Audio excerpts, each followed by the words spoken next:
இந்த நிகழ்ச்சியை பார்த்து கொண்டிருக்கும் நேயர்கள் அனைவருக்கும் வணக்கம். இந்த நிகழ்ச்சியை முதல் முறையாக பார்க்கிறீர்கள் என்றால் சப்ஸ்கிரைப் பண்ணுங்கள், பெல் பட்டனை ப்ரெஸ் பண்ணி ஆல் செலக்ட் பண்ணுங்கள். நண்பர்கள் உறவினர்களுக்கு ஷேர் பண்ணுங்கள், லைக் பண்ணுங்கள். மேலும் இந்த வீடியோவை ஸ்கிப் பண்ணாமல் பாருங்கள். நாம் இது வரைக்கும் மேச முதல் மீனம் வரை ராசி பலன்களை பற்றி நாம் நிறைய சொல்லியிருக்கோம். இப்போ முதல் முறையாக லக்னத்தைக்கு அடிப்படையாக கொண்டு சில பலன்களை சொல்லவிருக்கிறோம். இப்போ அந்த வரிசையில் ஒவ்வொருத்தருடைய ஜாதகத்திலையும் லக்னம் எங்கே இருக்குதுன்னு பலருக்கும் தெரியாமல் இருக்கிறதுக்கு வாய்ப்பு இருக்குது. உங்கள் ஜாதகத்தை எடுத்துக்கிட்டிங்கன்னா 12 கட்டங்களில் லானான்னு போட்டு 2 கோடு போட்டிருக்கோம். அதுதான் லக்னம். அந்த லக்னத்தை வச்சு தான் ஒவ்வொருத்தருடைய ஜாதகத்தையும் தனிப்பட்ட முறையில் பார்க்குறாங்க.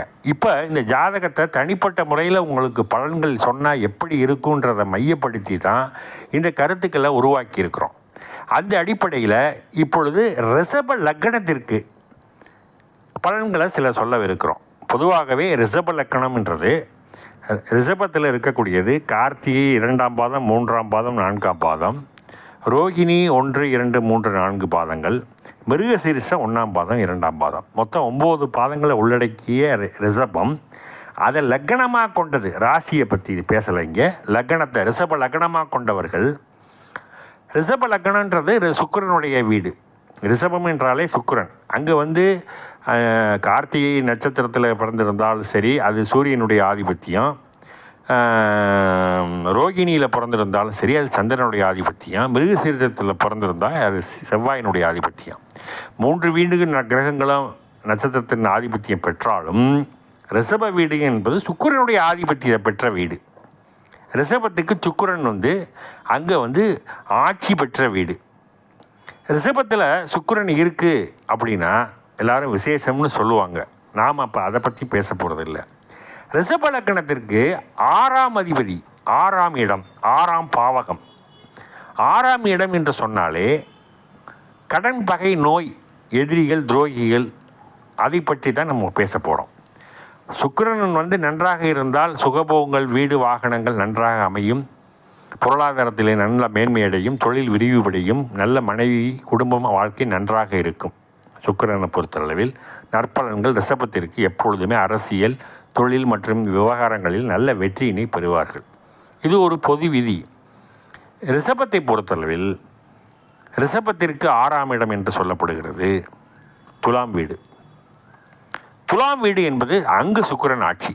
ஆக ரிஷபத்தில் ஆட்சி பெற்ற சுக்கிரன் துலாத்திலும் ஆட்சி பெறுகிறார்.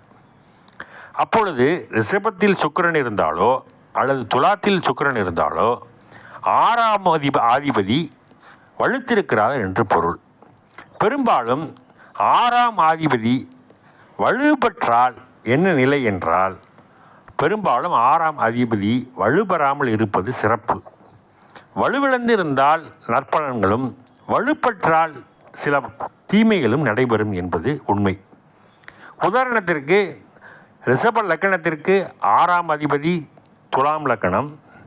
துலாத்திலே சுக்கிரன் ஆட்சி பெற்றாலோ அல்லது ரிஷபத்திலே ஆட்சி பெற்றாலோ உண்மையாகவே நீங்கள் பார்க்க போனால் சுக்கிர பகவானால் தீமைகள் தான் ஏற்படும். காரணம், 6ஆம் அதிபதி வலுப்பட்டிருக்கிறதுனால் கடன்கள் தீராமல் இருக்கும், நோய்கள் மறையாமல் இருக்கும், குறையாமல் இருக்கும். எந்த மருத்துவம் எடுத்துக்கொண்டாலும் செலவுகள் அதிகரிக்குமே தவிர வைத்தியம் தீர்ந்த பாடில்லை என்ற வழி மனதினில் இருக்கும். பொருளாதாரத்தில் மிகப்பெரிய நெருடல்கள் இருக்கும். பெண்கள் வழியில் தொந்தரவுகள் இருக்கும்.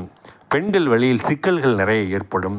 மேலும் உற்றார் உறவினர்கள் வழியிலே நிறைய கடன்கள், வம்பு வழக்குகள், தகராறுகள் ஏற்படும். உறவினர்களின் பிரிவுகள் ஏற்படும். பகை ஏற்படும். தீராத பகையும் தீராத கடன்களும் ஏற்படும். அது மேலும் சொல்லப்போனால் 6ஆம் அதிபதி வலுப்பெற்றிருந்தால் இவ்வளவு சிரமங்கள் இருக்கின்ற பொழுது 6ஆம் அதிபதி திசை வராமல் இருப்பது ரிஷபராசிக்காரர்களுக்கு நல்லது. காரணம், இந்த ரிஷப லக்னத்துக்காரர்களுக்கு 6ஆம் அதிபதி திசை வராமல் இருப்பது நல்லது. ரிஷப லக்னத்துக்கு சுக்கிரனுடைய திசை 6ஆம் அதிபதி திசை. அப்படி 6ஆம் அதிபதி திசை வராமல் இருந்தால் நன்மை. அப்படி வந்தால் அது யோகம் என்று பலரும் கூறுவார்கள். அவ்வாறு இல்லை. 6ஆம் அதிபதி வலுப்பற்ற திசை வந்தால் உங்களுக்கு சுமைகளும் கடன்களும் தொல்லைகளும் துன்பங்களும் துயரங்களும் மன விரோதங்களும் பகைகளும் உறவினர்களும் சண்டை சித்தரவுகளும் கோர்ட்டு கேஸு வம்பு வழக்கு எதிரி துரோகி என ஏமாற்றங்களும் உறவினர்களிடத்தில் ஏமாற்றங்களும் நண்பர்களிடத்தில் ஏமாற்றங்களும் தொடர்ச்சியாக உங்களுக்கு தொந்தரவு கொடுத்து கொண்டிருக்கும். பெரும்பாலும் 6ஆம் அதிபதி திசை வராமல் இருப்பதே ரிஷப லக்னத்திற்காரர்களுக்கு சிறப்பு. சரி, 6ஆம் அதிபதி திசை வரலைங்க, நான் கார்த்திகை ரோகிணி மிருகசீரிஸில் பிறந்ததுனால எனக்கு சுக்கிர திசை வராதுங்க அப்படின்னு வச்சுக்குவோம். சுக்கிர திசை வராமல் இருந்தாலும் 6ஆம் அதிபதி அந்த இடத்துல வலுப்பெறாமலும் இருக்க வேண்டும். 6ஆம் அதிபதி ரிஷபத்திலேயோ துலாமிலேயோ சுக்கிரன் ஆட்சி பெறாமல் இருந்தால் கண்டிப்பாக இந்த ரிஷப லக்கணத்துக்காரர்களுக்கு மிகுந்த யோக பலன்களை செய்யும். ரிஷப ராசி ரிஷப லக்கணக்காரர்களுக்கு ரிஷபத்தை பொறுத்தளவில் துலாமில் 6ஆம் இடம் என்று சொல்லப்படுகிற அந்த இடத்தில் சுக்கிர பகவான் ஆட்சி பெறாமல் இருப்பினும் அவர்களுக்கு பொன்பொருள் சேர்க்கை வீடு வாகன யோகங்கள் தானாக சேரும். இல்லையெனில் 6ஆம் அதிபதியின் நீச்சமோ அல்லது மறைவிடமோ இருந்தால் இன்னும் நன்மைகள் கூடுதலாக கிடைக்கும். உதாரணத்திற்கு சொல்லப்போனால் ஒவ்வொருடைய ஜாதகத்தில் ரிஷபம் என்று போட்டிருக்கக்கூடிய இடத்தில் லானா என்று இருக்கக்கூடிய இடம் லக்னமாக கருதப்படுகிறது. ரிஷப லக்னத்திற்கு 6ஆம் இடத்திலே துலாம் வீடு, துலாம் வீட்டிலே சுக்கிரன் இல்லாமல் கன்னியிலே நீச்சமாயிருந்தார் என்று எடுத்துக்கொண்டோமானால், கன்னி வீட்டிலே நீச்சமாயிருந்தால் எதிரி மறைந்து போவார் என்று பொருள். எதிராளிகளினால் உங்களுக்கு தொந்தரவு இருக்காது, வம்பு இருக்காது, வழக்கு இருக்காது, எதிராளிகள் உங்களுக்கு பிரச்சனை செய்ய மாட்டார்கள். உங்கள் இடம் நிலம் தகராறு வீடு மற்றவைகளில் பங்குதாரர்களாகவோ அல்லது அது மூலம் வம்புகளோ வழக்குகளோ வராது. உங்களுக்கு எந்த விதமான தொந்தரவுகளும் ஏற்படாது. நீங்கள் வாங்கிய வீட்டிலேயே நிலத்திலேயே எந்த வில்லங்கமும் ஏற்படாது. மேலும் மறைந்து போயிட்டால் எதிரிகளினால் தொல்லை இருக்காது. எதிரிகள் உங்களை கெடுக்க மாட்டார். எதிரிகளினால் எந்த நஷ்டமும் ஏற்படாது. எதிரிகள் உங்களுக்கு கண்ணு கெட்டாத தூரத்திலே எங்கு பார்த்தாலும் எதிரியே இல்லை என்று சொல்லப்படுகிற நிலைமை உங்களுக்கு ஏற்படும். எதிரிகளினால் இல்லாமல் போனால் உங்களுக்கு லாபம்தான் அதிகரிக்கும். மேலும் ரிஷப லக்னத்திற்கு சுக்கிரன் ஆதிபத்தியமாக இருந்தாலும் சுக்கிர பகவானே பகை கிரகமாக மாறி 6ஆம் அதிபதியாக மாறுவதனால் தன்னுடைய செயல்களே தனக்கு எதிரியாக மாறும்.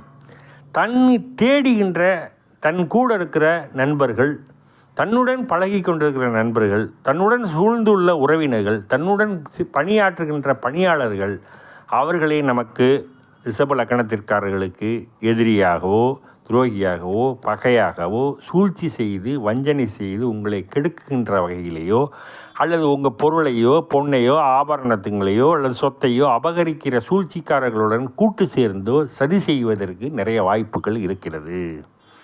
இந்த ரிஷப லக்னக்காரர்களை பொறுத்தளவில் நாம் தெளிவாக புரிந்து கொள்ள வேண்டும். எதை செய்கிறோமோ அதை நம்மை மட்டும் கருத்தில் கொண்டு பிறரிடம் கூறாமல், விமர்சனங்கள் இல்லாமல், பெருமைக்காக பலரிடம் கூறாமல் இருப்பது நல்லது. அவ்வாறு கூறினால் உங்களுடைய பேச்சே உங்களுக்கு எதிரியாக மாறும், உங்களுடைய செயல்களே எதிரியாக மாறும்.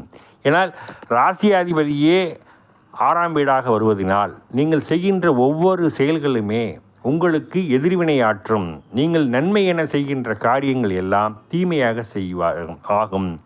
நீங்கள் யாருக்கெல்லாம் ஓடிப்போய் உதவி செய்கிறீர்களோ அவர்கள் பிற்காலத்தில் எதிரிகளாகவோ துரோகிகளாகவோ பகை ஆட்களாகவோ மாறுவார்கள். ஆகவே நீங்கள் நிதானத்துடன் நடந்து கொள்ள வேண்டும்.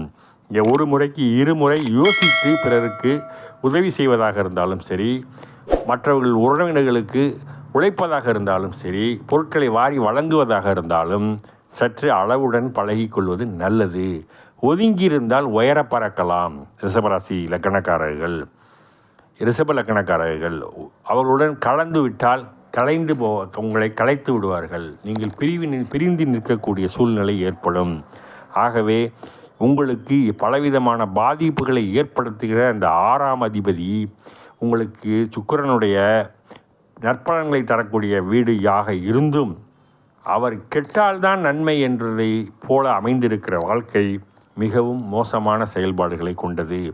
ஆகவே சுக்கிர பகவான் உங்களுக்கு 6ஆம் அதிபதியாக வருவதனாலும் அதன் மூலம் உங்களுடைய செயல்பாடுகளே உங்களுக்கு கடனாக மாறும். அதாவது செய்கின்ற தொழிலிலே தேவையில்லாமல் முதலீடுகளை வாங்கி போட்டு வியாபாரம் இல்லாமல் அது தொழில் முடங்கி கடனாக உருவாக்கும். ஆகவே இந்த ரிஷப லக்னத்துக்காரர்கள் வேலைக்கு செல்லும் பொழுது பணத்தினை சேமிப்பதும் தொழிலிலே லாபத்தை பெருக்கும் போது பிற்காலத்திற்கு பயன்பாட்டிற்கு அதை உருவாக்கம் செய்து எதிர்காலத்து நோக்கில் செயல்படுவதும் நல்லது. மேலும் உங்களுடைய சம்பந்தப்பட்ட ரிஷப லக்னத்திற்காரர்களின் சம்பந்தப்பட்ட ரகசியங்களை பிறரிடம் கூறாமல் இருப்பது உங்களுக்கு எதிர்வினை ஆற்றாமல் இருக்கும். இல்லையெனால் நீங்கள் ஒவ்வொரு சொல்கின்ற செயல்களும் உங்களுக்கு எதிர்வினை ஆற்ற வகையிலே புதிய வில்லங்கங்களும் தகராறுகளும் வம்புகளும் நீங்கள் செயல்பாட்டுகள் மூலம் உங்களுக்கு தானாக வந்து சேரும். அதை தவிர்ப்பதற்கு நீங்கள் ஒதுங்கி இருப்பதும் பிறரிடம் பகிர்ந்து கொள்ளாமல் இருப்பதும் மிகவும் நன்மையை தரும். மேலும் இந்த ரிஷப லக்னத்துக்காரர்களை பொறுத்தளவில் 6ஆம் அதிபதி சுக்கிர பகவான் உங்களுக்கு ஜாதகத்தில் எங்கு இருக்கிறது என்று பார்த்து தெரிந்து கொள்ளுங்கள். நீங்கள் ஒரு ஜோதிடரை நாடி ரிஷப லக்னமாக இருந்து நீங்கள் உங்களுக்கு சுக்கிர பகவான் 6இலே இருக்கிறாரா, இல்லது ராசியிலே லக்னத்திலேயே இருக்கிறாரா, அல்லது உச்சம் பெற்றிருக்கிறாரா என்பதை தெரிந்து கொள்ளுங்கள். அவ்வாறு இல்லாமல் நீச்சம் பெற்றிருந்தால் உங்களுக்கு நல்ல ராஜயோகத்தினை தருவதற்கு வாய்ப்பு இருக்கிறது. பொருட்கள் சேரும்.